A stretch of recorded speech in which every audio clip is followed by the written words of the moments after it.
What's up, Kathy? Um, Options aren't easy. That's the first thing. So your first time, you don't want to do too much. Do as little as you can. That's my advice. And for options, what I would do is I'd pick a stock you're already comfortable with. Let's say it's Microsoft. You know Microsoft really well. And instead of buying the Microsoft stock, try to buy some Microsoft in the money call options. And it'll cost you less money and you'll get more volatility out of it. Now, that's also a blessing and a curse.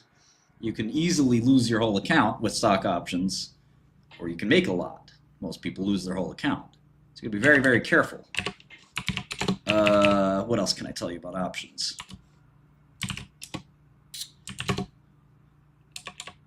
Notice how if it's Kathy, she's a Godel subscriber, she's a woman's name, I'm gonna explain options like it's to a 5-year-old. I don't care what. If it's anybody else asking, I'm like, man, you gotta learn options yourself. What the fuck do I look like? Why should I help you? No, I'm gonna sit with my hands and knees like, I'll explain everything to you, baby. I got you.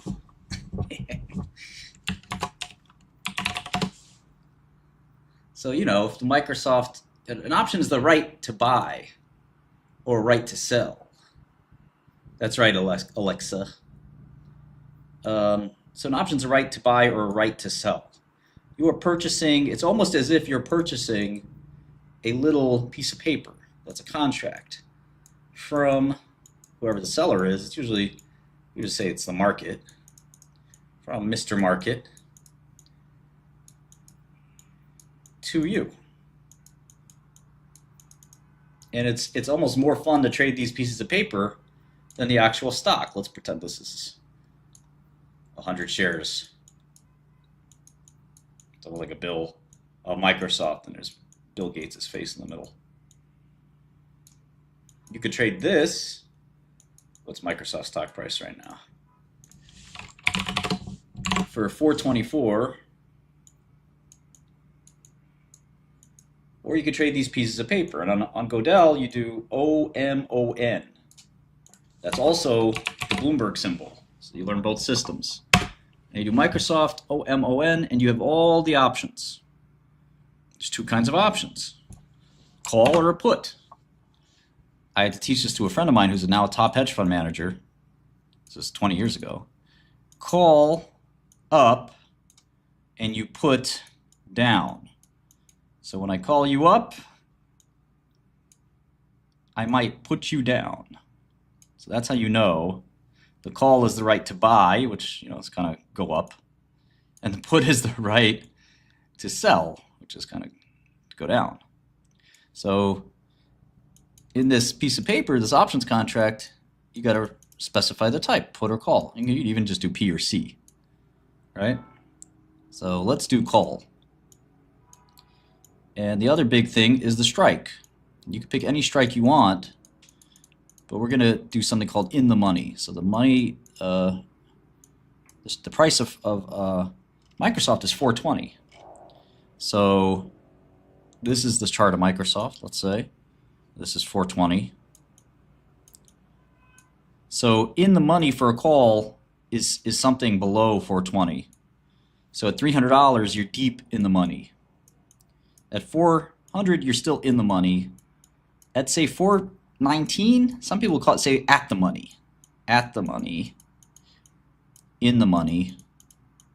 And then at 440 or more, probably call that out of the money. Okay? Great. So the strike we're going to pick for this is 400. So we're in the money calls. Now, what is the right to buy a stock at 400 worth if that stock is trading at 424? Well, obviously, it's worth at least $24.05. So instead of trading this for 424, you can just trade this for $24. And that's a pretty wild thing. It's a really different thing. Now, there's a lot of issues here. One, this contract's worth more than 2405. Why? Because you could theoretically buy this contract, short the stock, and you would have a free put. So we'll go into that some other time. But if Microsoft went to 500 and you own this call option would be worth $100 because you have the right to buy it at 400. And the right to buy something at 400 is worth $100. And you could sell this to anybody. They'd immediately use it, cash in their chip, and say, I made $100. So if you sold this for 99.5, somebody would snap it up and say, I'll make free 50 cents. But if you had the stock, you would only go from 424 to 500, which is a good gain. It's about a 20% gain if you bought the stock. That's plus 20%. But if you bought the option, it's plus 300%. So you can see how options kind of magnify your gains and loss. Now what happens if Microsoft went to 300? Well, you'd still own the stock. And even though it went from 424 to 300, you're down 33%, but you're not out of the game. With options, you got a bunch of issues. These options expire, so you have an expiry.